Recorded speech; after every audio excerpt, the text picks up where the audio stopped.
हाथों से कई बार कोई चीज गिर जाए तो हम उसे सामान्य मानकर उस पर ध्यान नहीं देते हैं।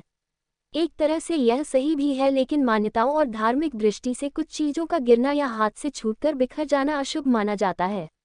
यहाँ हम कुछ ऐसी ही चीजों के बारे में बताने जा रहे हैं जिनका गिरना शुभ नहीं मानते हैं और इनके गिरने का क्या मतलब होता है। एक पूजा का दीप हाथ से छूटकर गिरना। कहते हैं ईश्वर आपके अच्छे और बुरे आने वाले वक्त का संकेत कई तरह से दिया करते हैं। इनमें एक संकेत माना जाता है पूजा करते समय दीप का हाथ से छूटकर गिर जाना। दीप का हाथ से छूट जाना किसी अनहोनी का संकेत मानते हैं। कुछ लोग ऐसा भी मानते हैं कि देवता आपसे नाराज हैं। ऐसे में कुल देवता की पूजा करनी चाहिए और जितने दीपक गिर गए हैं उससे डबल दीप जलाएं।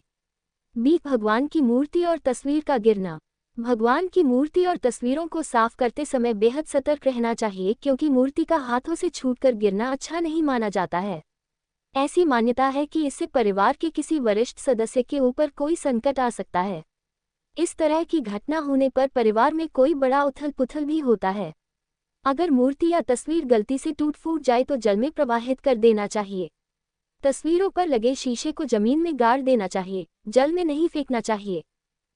कलश और पानी से भरा बर्तन गिर जाना। पूजा के लिए कलश में जल भरकर ले जाते समय अगर हाथ से छूट जाए तो इसे भी अच्छा शगुन नहीं मानते हैं। जल से भरा लोटा, ग्लास का हाथ से छूटकर पानी का बिखर जाना भी शुभ नहीं मानते हैं। पानी का बर्तन का हाथ के गिर जाना ऐसा मानते हैं कि पितर यानी पूर्वज नाराज हैं। इससे परिवार में परेशानी आती है। सिंदूर का गिरना। सिंदूर को सुहाग का प्रतीक माना जाता है। दरअसल मान्यताओं के अनुसार सिंदूर का संबंध शुभ और सौभाग्य से है। हाथ से सिंदूर की डिब्बी छूटकर गिर जाना इस बात का संकेत माना जाता है कि पति और परिवार पर कोई मुसीबत आ रही है। सिंदूर गिरने पर इसे पैर नहीं लगाते, न ही इसे झाड़ू से साफ करते हैं। सिंदूर को पैर लगाना और झाड़ू लगाना बहुत ही बुरा माना जाता है। इसे साफ कपड़े से उठाकर डिब्बी में रख लेना चाहिए, लेकिन जो गिरने से खराब हो गया हो उसे जल में विसर्जित कर देना चाहिए और अपने कुल देवी देवता से सब कुछ ठीक रहे ऐसी प्रार्थना करनी चाहिए। दूध। ज्योतिष शास्त्र में दूध का गिरना भी शुभ नहीं माना जाता है।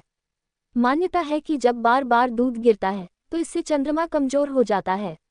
ऐसे में व्यक्ति के मान सम्मान में कमी के साथ आर्थिक संकट का सामना करना पड़ता है।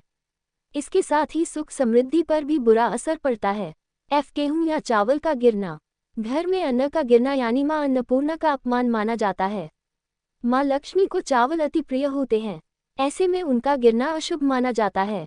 अगर आपके साथ बार बार ऐसा हो रहा है तो समझ लें कि महालक्ष्मी आपसे रुष्ट हो गई हैं। पूजा की थाली। पूजा की थाली का गिरना अशुभ माना जाता है। ज्योतिष शास्त्र के अनुसार माना जाता है कि जब भगवान आपकी पूजा स्वीकार नहीं कर रहे होते हैं तो ये संकेत हो सकता है। इसी तरह दीपक का बुझ जाना भी अशुभ माना जाता है। तेल। ज्योतिष शास्त्र के अनुसार हाथ से बार बार तेल गिरा है तो संभलने की जरूरत है, क्योंकि यह आने वाली किसी परेशानी का एक संकेत हो सकता है। इसके साथ ही व्यक्ति कर्ज के बोझ में दब सकता है। नमक। जिस तरह से ज्योतिष शास्त्र में माना जाता है कि किसी को हाथ से नमक नहीं देना चाहिए, इससे दोनों के बीच रिश्ते खराब होते हैं, इसी तरह हाथ से नमक नीचे नहीं गिरना चाहिए। मान्यता है कि ऐसा होने से शुक्र और चंद्रमा ग्रह कमजोर होता है, जिसके कारण वैवाहिक जीवन में अड़चन आने के साथ स्वास्थ्य पर बुरा असर पड़ता है। डिस्क्लेमर। इस लेख में निहित जानकारी विभिन्न माध्यमों, ज्योतिषियों, वास्तु दोष, वास्तु ज्ञान, पंचांग, मान्यताओं, प्रवचनों, धर्म ग्रंथों से संग्रहित की गई है। इससे बीटी मोटिवेशनल का कोई लेना देना नहीं है।